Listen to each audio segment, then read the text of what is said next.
میں بھی پتہ لگا کر رہوں گی۔ ڈی جے منہ پہ ہاتھ پھیرتی اپنی کرسی پہ بیٹھ گئی۔ حیا نے گنگناتے ہوئے میز پہ رکھا اپنا چھوٹا سا سنہری کلچ اٹھایا، وہی داور بھائی کی مہندی والا کلچ جو اس نے جہاز میں بھی اٹھا رکھا تھا۔ اسے وہ زیادہ استعمال نہیں کرتی تھی۔ اب بھی کھولا تو اندر ایک تہہ کیا ہوا وزٹنگ کارڈ اور اتصالات کا کالنگ کارڈ بھی رکھا تھا جو انہوں نے ابو ظہبی میں خریدا تھا۔ اس نے موبائل، پیسے اور سبانجی کا آئی ڈی کارڈ اندر رکھا۔ کلچ چھوٹا تھا، حالے کا دیا گیا موٹا بھدا موبائل اس میں پورا نہیں آ رہا تھا، تو اس نے موبائل ہاتھ میں پکڑ لیا اور اچھا میں چلی کہہ کر ہینگر پہ لٹکا اپنا سفید نرم کوٹ ایک ہاتھ سے کھینچ کر اتارا اور باہر لپکی۔ باریک لمبی ہیل سے پتھریلی سڑک پر چلتے ہوئے اس نے کوٹ سیدھا کیا اور پہنا، پھر چلتے چلتے سامنے سے بٹن بند کیے۔ گورسل کا سٹاپ ذرا دور تھا، اسے وہاں تک پیدل جانا تھا۔ وہ کوٹ کی جیبوں میں ہاتھ ڈالے، سر جھکائے تیز تیز سڑک پر چلتی جا رہی تھی۔ شام کی ٹھنڈی ہوا سے اس کے گیلے گھنگریالے بال کمر پہ اڑ رہے تھے۔ جس لمحے وہ گورسل کے سٹاپ کے قریب پہنچی، اسے گورسل دور سمانجی کے گیٹ سے باہر نکلتی دکھائی دی۔ حالے نے کہا تھا جس دن تمہاری گورسل چھوٹے گی اس دن حالے نور تمہیں بہت یاد آئے گی، اور اس پل بے بسی اور دکھ سے اس دور جاتی گورسل کو دیکھ کر اسے واقعی حالے نور بہت یاد آئی۔ اس نے جیب سے موبائل نکالا اور جہان سکندر کو پیغام لکھا، میری گورسل چھوٹ گئی ہے، مجھے پک کر لو، میں سٹاپ پہ کھڑی ہوں۔ وہ کتنی ہی دیر وہاں سڑک پر ٹہلتی رہی مگر اس کا جواب نہیں آیا۔ شاید اس غریب کے پاس جواب دینے کا بھی کریڈٹ نہیں تھا۔ ہارن کی آواز پہ وہ اپنے حال میں لوٹ آئی جہاں ایک سیاہ چمکتی اس کے عین سامنے کھڑی تھی۔ ڈرائیور نے بٹن دبا کر اپنی طرف کا شیشہ نیچے کیا اور ذرا چہرہ موڑ کر اسے مخاطب کیا، میڈم سلیمان، ٹاکسم اسکوائر، جہان سکندر۔ ترک لب و لہجے میں ڈرائیور نے چند الفاظ ادا کیے تو اس نے سر ہلا دیا اور دروازہ کھول کر پچھلی نشست پر بیٹھ گئی۔ وہ یقیناً جہان کا ڈرائیور تھا، گو کہ اس نے مفلر چہرے کے گرد لپیٹ رکھا تھا اور سر پر ٹوپی بھی لے رکھی تھی۔ حیا بس اس کی ایک جھلک ہی دیکھ پائی تھی، پھر بھی اسے گمان گزرا کہ اس نے اس سیاہ فام حبشی کو کہیں دیکھ رکھا ہے۔ کہاں؟ یہ سوچنے کا وقت نہیں تھا۔ وہ مسکراتے ہوئے جہان کو بہت شکریہ، میں پہنچ رہی ہوں لکھنے لگی۔ ذرا کی ذرا اس نے نگاہ اٹھا کر بیک ویو مرر میں ایک دو بار دیکھا مگر ڈرائیور نے اسے کچھ یوں سیٹ کر رکھا تھا کہ وہ صرف اپنا چہرہ ہی دیکھ سکتی تھی۔ ٹاکسم اسکوائر پر تاریکی کے پنچھی نے اپنے پر پھیلا رکھے تھے اور اسی مناسبت سے ہر سو بتیاں جگمگا رہی تھیں۔ پورا اسکوائر ان مصنوعی روشنیوں سے چمک رہا تھا۔ مجسمہ آزادی کے اطراف سے مخالف سمتوں میں سڑکیں نکل رہی تھیں۔ وہاں ہر سو ٹریفک کا رش تھا۔ مجسمہ آزادی کو چاروں اطراف سے گھاس کے ایک گول کے تہہ عرضی نے گھیر رکھا تھا، جیسے کسی پھول کی چار پتیاں ہوں اور ہر پتی کے کناروں کی لکیر پہ پتھریلی روش بنی ہوئی تھی۔ وہاں لوگوں کی خوب چہل پہل تھی۔ ڈرائیور نے اسکوائر کے مقابل ایک عمارت کی بیرونی دیوار کے ساتھ گاڑی کھڑی کر دی۔ جہان سکندر، اس نے انگلی سے اس دیوار کے ساتھ ساتھ دور اشارہ کیا جہاں جہان سکندر کی سفید کار کھڑی تھی۔ یوں کہ وہ دیوار کے اس کنارے پہ تھی تو یہ سیاہ کار اس کنارے پر۔ اس نے دروازہ کھولا اور باریک ہیل احتیاط سے باہر سڑک پر رکھی۔ ٹاکسم اسکوائر کو اس کی ہیلز پسند نہیں تھیں۔ اسے اندازہ تھا وہ اپنی گاڑی کے ساتھ ہی کھڑا تھا، بونٹ کھول کر جھکے ہوئے کچھ تاریں جوڑ رہا تھا، سیاہ جیکٹ اور جینز میں ملبوس ہمیشہ کی طرح سے حلیے میں۔ وہ کوٹ کی جیبوں میں ہاتھ ڈالے سہج سہج کر چلتی اس تک آئی۔ وہ کچھ گنگناتے ہوئے ایک تار کو دوسری کے ساتھ جوڑ رہا تھا۔ ہیل کی ٹک ٹک پہ رکا اور گردن گھما کر دیکھا۔ سلام علیکم، اسے دیکھ کر مسکراتے ہوئے سیدھا ہوا۔ وعلیکم السلام، اس تاریک کونے میں کیا کر رہے ہو؟ میری کار ہر خاص موقع پر دغا دے جاتی ہے، اب بھی مسئلہ کر رہی ہے۔ خیر، میں فکس کر لوں گا، وہ ہاتھ جھاڑتے ہوئے لاپرواہی سے بولا۔ وہ تو تم کر لو گے، مجھے پتہ ہے، جہان سکندر کے پاس ہر مسئلے کا حل ہوتا ہے۔ وہ دھیرے سے ہنسی۔ تم بتاؤ، پورے اسکوائر پہ مجھے تلاشتے تمہیں کتنی دیر لگی؟ اور بس پہ آئی ہو؟ نہیں، تمہاری بھیجی گئی شوفر ڈرون کار میں آئی ہوں۔ وہ دھیرے سے ہنس دیا۔ یہ طنز کہاں سے سیکھ لیے تم نے؟ میں اتنا غریب بھی نہیں ہوں کہ یوں مذاق اڑاؤ۔ وہ ہنس کر سر جھٹکتا اب یونٹ بند کر رہا تھا۔ حیا نے گردن پھیر کر پیچھے دیکھا۔ طویل دیوار کے اس سرے پہ وہ سیاہ کار اسی طرح کھڑی تھی۔ تمہیں میرا میسج نہیں ملا؟ وہ قدرے بے چینی سے بولی۔ میسج؟ جیہان نے جیب تھپ تھپائی۔ میرا موبائل کہاں گیا؟ اس نے دوسری جیب میں ہاتھ ڈالا اور اپنا اسمارٹ فون نکالا، پھر اس کی اسکرین کو انگلی سے چھوا۔ نہیں، اس نے اسکرین حیا کے چہرے کے سامنے کی۔ وہاں ان باکس کھلا تھا اور حیا کا کوئی پیغام نہ تھا۔ حیا بے اختیار اپنے ہاتھ میں پکڑے فون کو دیکھا۔ اس پر پیغام رکنے کا نشان نظر آ رہا تھا۔ اس نے جلدی سے بٹن دباتے ہوئے آؤٹ باکس کھولا۔ اس کے دونوں پیغام وہیں رکے تھے۔ اوہ، بیلنس ختم تھا۔ تو ظاہر ہے پھر میسج کیسے جاتا؟ کوئی خاص بات تھی کیا؟ وہ کار کو لاک لگا رہا تھا۔ تم نے مجھے اس پارکنگ ایریا میں ڈنر کرانا ہے یا کسی مہذب جگہ پر؟ وہ بات بدل گئی اور کنکھیوں سے اس نے اس لش پش چمکتی سیاہ کار کو دیکھا جو دور کھڑی تھی۔ اسے کس نے بھیجا؟ وہ کچھ بھی سمجھنے سے قاصر تھی۔ اگر یہ کار میرا اتنا وقت ضائع نہ کراتی تو میں اب تک کسی ریسٹورنٹ میں جگہ ڈھونڈ چکا ہوتا، لیکن اب بھی دیر نہیں ہوئی۔ دونوں ساتھ ساتھ سڑک کے کنارے چلتے رہے۔ استقلال سٹریٹ نامی وہ طویل گلی ٹاکسم سکوائر کے ساتھ سے ہی نکلتی تھی۔ وہ ہفتے کی رات تھی، سو استقلال سٹریٹ روشنیوں میں نہائی، رنگوں اور کمکموں سے سجی رونق کے عروج پر تھی۔ وہاں لوگ ہمیشہ کی طرح دونوں اطراف میں تیز تیز چلتے جا رہے تھے۔ گلی کی دونوں جانب چمکتے شیشوں والی شاپس اور ریسٹورنٹس میں خاصا رش تھا۔ وہ آغاز میں ہی دائیں ہاتھ کے قطار میں بنے ریسٹورنٹ میں چلے گئے۔ زرد روشنیوں سے مزین چھت اور جگمگاتے فانوس نے ریسٹورنٹ کے ماحول کو ایک خوابناک سا تاثر دے رکھا تھا۔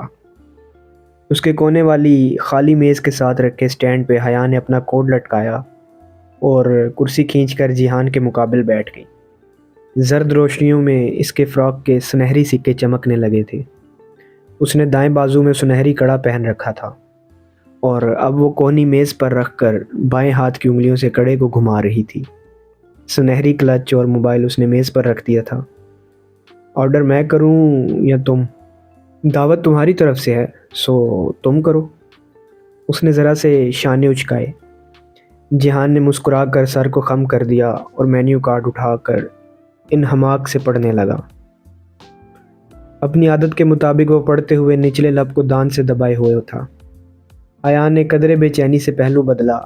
استقلال جدیسی میں کتنے ہی لوگوں نے مڑ مڑ کر اس یونانی دیویوں کے سے سنگار والی لڑکی کو ستائش سے دیکھا تھا، مگر یہ عجیب شخص تھا۔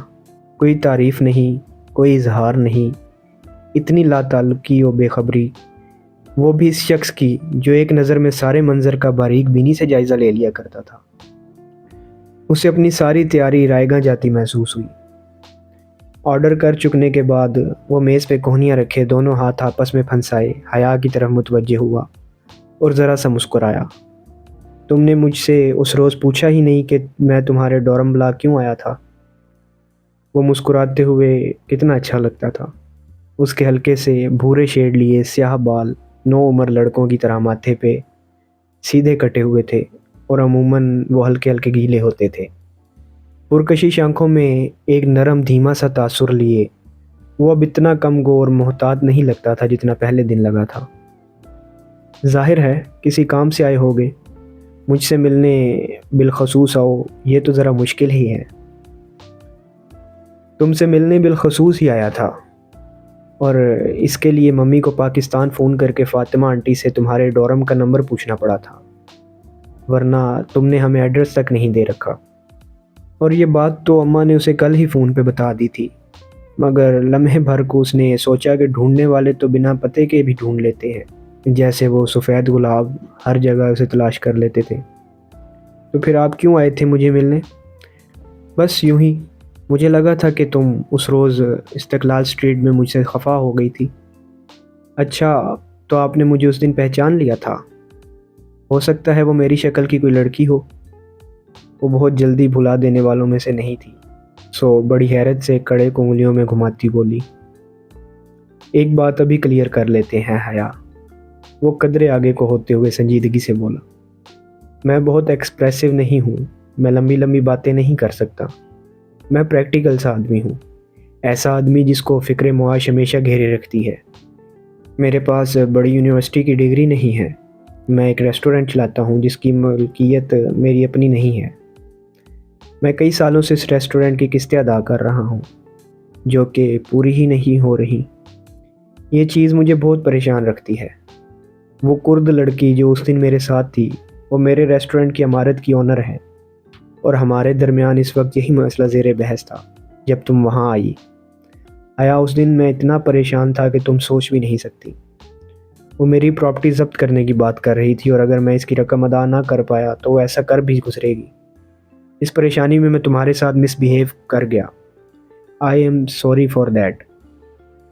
مگر اپنی تمام پریشانیوں میں بھی مجھے اپنے سے جڑے رشتوں کا احساس ہے، اور میں ان کی پرواہ کرتا ہوں۔ حیا نے سمجھ کر اس بات میں سر ہلا دیا۔ اب بھی خفا ہو اس بات پہ؟ وہ قدرے توقف سے بولا، نہیں، میں نے تمہیں تب ہی معاف کر دیا تھا جب تم نے کچن کے سارے برتن دھوئے اور چولہا فکس کر دیا تھا۔ وہ بے اختیار ہنس پڑا، مگر وہ جنجر بریڈ ہاؤس مجھ پہ ادھار ہے۔ اس سے پہلے کہ وہ کچھ کہتی، ویٹر اس کی طرف آیا تھا۔ میڈم سلیمان؟ حیا نے چہرہ اٹھا کر دیکھا اور لمحے بھر کو پتھر کی ہو گئی۔ ویٹر ایک سفید گلابوں کا بوکے میز پر رکھ رہا تھا۔ یہ آپ کے لیے۔ ساتھ ہی اس نے 2 رویہ طے کیا ہوا کاغذ حیا کی طرف بڑھایا۔ لیجیے میڈم۔ حیا جو ساکت نگاہوں سے گلدستے کو دیکھ رہی تھی، چونکی اور مضطرب انداز میں وہ کاغذ تھاما۔ اس کے قدموں سے جان نکل چکی تھی۔ مؤدب سا ویٹر واپس پلٹ گیا۔ اس نے کپ کپاتی انگلیوں سے کاغذ کی تہیں کھولی۔ بے سطر کاغذ کے عین وسط میں انگریزی میں 3 سطور لکھی تھی، میری کار میں سفر کرنے کا شکریہ، لیکن اصولاً مجھ سے لفٹ لینے کے بعد آپ کو ڈنر بھی میرے ساتھ کرنا چاہیے تھا، نہ کہ اپنے کزن کے ساتھ۔ From your Valentine. جہان گلاس ہونٹوں کے ساتھ لگائے گھونٹ گھونٹ پانی پیتا، پلکیں سکیڑے اس کے چہرے کے بدلتے رنگوں کو دیکھ رہا تھا۔ کون بھیجتا ہے تمہیں یہ سفید پھول؟ وہ خاصے سرد لہجے میں بولا تو حیا نے چونک کر سر اٹھایا۔ چند لمحے بیشتر کی گرم جوشی جہان کی آنکھوں میں مفقود تھی۔ اس کے چہرے پر زمانوں کی اجنبیت اور رکھائی چھائی تھی۔ پتہ نہیں۔ اور اسے کیسے علم ہوا کہ ہم ریسٹورنٹ میں ہیں؟ اس کا لہجہ چپتا ہوا تھا۔ وہ خالی خالی نگاہوں سے اسے دیکھے گئی، کوئی جواب بن ہی نہیں پا رہا تھا۔ دکھاؤ۔ اس نے ہاتھ بڑھایا، اور اب حیا کے پاس کوئی رستہ نہیں تھا۔ اس نے کمزور ہاتھوں سے وہ کاغذ جہان کے ہاتھ پر رکھ دیا۔ جیسے جیسے وہ تحریر پڑھتا گیا، اس کی پیشانی پہ شکنیں ابھرتی گئیں، رگیں تن گئی اور لب بھینچ گئے۔ تم کس کی گاڑی میں ٹاکسم آئی ہو؟ اس نے نگاہ اٹھا کر حیا کو دیکھا، اور وہ ایک نگاہ میں سمجھ گئی تھی کہ وہ ایک مشرقی مرد تھا، تایا فرقان، ابا اور روہیل کی طرح کا مشرقی مرد۔ میں سمجھی تمہاری کار اور ڈرائیور ہے۔ میں سمجھی تم نے ڈرائیور بھیجا ہے۔ میرا ڈرائیور؟ کب دیکھا تم نے میرے پاس ڈرائیور؟ اس نے تنفر سے کاغذ کو مٹھی میں مروڑ دیا۔ میں سمجھی، اور اس نے کہا تمہارا نام لیا تو اس نے یہ کہا کہ اس کو میں نے بھیجا ہے؟ اس نے 2 ٹوک انداز میں پوچھا۔ ہاں، نہیں، یعنی کہ نہیں، اس نے نہیں بتایا کہ اسے کس نے بھیجا ہے، اور تم اس کے ساتھ بیٹھ گئی۔ حیا، تم یوں کسی کی گاڑی میں بھی بیٹھ سکتی ہو۔ میں نے کہا نا، میں سمجھی کہ تمہاری کار تھی۔ بے بسی کے مارے اب اسے غصہ آنے لگا تھا۔ بے قصور ہوتے ہوئے بھی اسے اپنا آپ مجرم لگ رہا تھا۔ میرے پاس تم نے دوسری کار کب دیکھی؟ اگر تمہیں مجھ پہ اتنی بے اعتباری ہے تو میں لعنت بھیجتی ہوں تم پہ۔ اس نے نیپکن نوچ پھینکا اور کرسی دھکیل کر اٹھی۔ جو شخص یہ حرکت کرتا ہے وہ مجھ سے پوچھ کر نہیں کرتا، نہ اس میں میرا کوئی قصور ہے۔ اگر تم مجھے اتنا ہی برا سمجھتے ہو تو ٹھیک ہے، یہاں اکیلے بیٹھو، اکیلے کھاؤ اور اکیلے رہو۔ اس نے کلچ یوں ہاتھ مار کر اٹھایا کہ کرسٹل کا گلدان میز سے لڑک کر نیچے جا گرا۔ چھناکے کی آواز آئی اور وہ کرچیوں میں بٹ گیا۔ جہان شاید اس کے لیے تیار نہیں تھا، مگر وہ اس کے تاثرات دیکھنے کے لیے رکی نہیں۔ وہ تیزی سے میز کی ایک طرف سے نکلی، سٹینڈ پہ لٹکا کوٹ کالر سے پکڑ کر کھینچا اور تیز تیز چلتی ہوئی باہر نکل گئی۔ اگر وہ اس کے پیچھے آنا بھی چاہتا تو ابھی جو نقصان وہ کر کے گئی تھی اسے پورا کر کے ہی آتا، اور اس کی کارروائی میں اسے جتنے منٹ لگتے اتنی دیر میں وہ اس سے دور جا چکی ہوگی۔ استقلال اسٹریٹ میں لوگ اسی طرح چل رہے تھے، وہ اس رش کے درمیان ہی میں کہیں تھی۔ اس نے کوٹ نہیں پہنا، بازو پہ ڈال دیا اور دونوں بازو سینے پہ لپیٹے وہ تیز تیز قدم اٹھاتی چلی جا رہی تھی۔ آنسو متواتر اس کی آنکھوں سے گر رہے تھے۔ وہ اس کے پیچھے نہیں آیا، اور اگر آیا بھی تو اس شور اور رش میں نہ اسے دیکھ پائی نہ ہی اس کی آواز سن پائی۔ بس اسی طرح چلتی رہی۔ استقلال اسٹریٹ کا آخری کنارہ مڑ کر وہ ٹاکسم اسکوائر میں داخل ہوئی اور بالکل سیدھ میں چلتی ہوئی ٹاکسم پارک کی طرف بڑھ گئی۔ تاریک پارک کے ایک گوشے میں وہ سنگی بینچ ویران پڑا تھا۔ وہ گرنے کے انداز میں اس پہ بیٹھی اور چہرہ دونوں ہاتھوں میں چھپا کر پھوٹ پھوٹ کر رو دی۔ آنا، خودداری، عزت نفس اور اپنی ذات کے وقار کے وہ سارے اسباق جو وہ ہمیشہ خود کو پڑھاتی اور یاد دلاتی رہی تھی آج بہت ذلت کے ساتھ چکنا چور ہوئے تھے۔ وہ شخص کب اس کو یوں ذلیل نہیں کرتا تھا، یوں بے مول بے وقت نہیں کرتا تھا۔ اسے ایک موقع بھی یاد نہ آیا، ہمیشہ ہر دفعہ وہ یہی کرتا تھا، یا پھر ایسا ہو جاتا تھا۔ آخر کب تک یوں چلے گا؟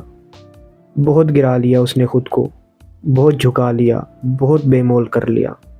اب وہ مزید نہیں جھکے گی، اب اسے جھکنا پڑے گا۔ بس آج یہ طے ہو گیا۔ اس نے بے دردی سے آنکھیں رگڑتے ہوئے سوچا، پھر ارد گرد پھیلی رات کو دیکھا تو واپسی کا خیال آیا۔ اس نے گود میں رکھا سنہری کلچ کھولا تاکہ موبائل نکال سکے، مگر اوہ، موبائل تو اس میں پورا ہی نہیں آتا تھا۔ وہ تو اس میز پہ رکھا تھا، اور وہ کوٹ اٹھائے باہر بھاگی۔ اپنا ترکی والا بھدا موبائل وہ ریسٹورنٹ میں چھوڑ آئی تھی۔ اسے ہر حالت میں موبائل واپس اٹھانا تھا، چاہے جہان سے سامنا ہو یا نہ ہو۔ چند منٹ بعد وہ ہانپتی ہوئی واپس استقلال اسٹریٹ میں اس ریسٹورنٹ کا دروازہ دھکیل کر اندر داخل ہوئی تو کونے والی میز خالی تھی۔ وہ دوڑ کر اس میز تک گئی اور ادھر ادھر چیزیں اٹھا کر موبائل تلاشا، مگر وہ کہیں نہیں تھا۔ کرسٹل کے ٹوٹے گلدان کی کرچیاں بھی اب فرش سے اٹھا لی گئی تھیں۔ Problem madam? وہ آواز پہ پلٹی تو وہی باوردی ویٹر جس کی ناک پہ موٹا سا تل تھا متفکر سا کھڑا تھا۔ وہ بوکے اسی نے لا کر دیا تھا۔ میرا موبائل تھا اس میز پہ، وہ پریشانی سے گھنگریالی لٹے کانوں کے پیچھے اڑستے ہوئے بولی، اور میز پہ چیزیں پھر ادھر ادھر کرنے لگی۔ جی ہاں پڑا تھا، مگر جب آپ گلدان گرا کر گئیں تو آپ کے ساتھ جو صاحب تھے انہوں نے وہ موبائل رکھ لیا، اور مجھے کہا تھا کہ اگر آپ آئیں تو میں بتا دوں کہ وہ فون انہی کے پاس ہے۔ ویٹر نے ٹوٹی پھوٹی انگریزی میں بتایا۔ اوہ اچھا۔ اس کے تنے ہوئے اعصاب ڈھیلے پڑ گئے۔ ملنے کا ایک اور بہانہ۔ وہ چلا گیا؟ جی، وہ بل پے کر کے فوراً آپ کے پیچھے باہر دوڑے تھے۔ آپ کو نہیں ملے؟ نہیں، شکریہ۔ وہ پھولوں کے متعلق کچھ پوچھنے کا ارادہ ترک کر کے باہر نکل آئی۔ استقلال اسٹریٹ پہ قدم رکھتے ہوئے اس نے کوٹ پہن لیا۔ اب اسے کافی دیر تک ٹاکسم اسکوائر پر گورسل کے انتظار میں بیٹھنا تھا۔ آج کے لیے اتنا ہی، اب مجھے اجازت دیجیے، اور ہمارے چینل کو سبسکرائب کیجیے، ویڈیو کو لائک کیجیے اور بیل آئیکن کو لازمی دبائیے تاکہ ہمارے آنے والے نئے ایپیسوڈز آپ تک پہنچ سکیں۔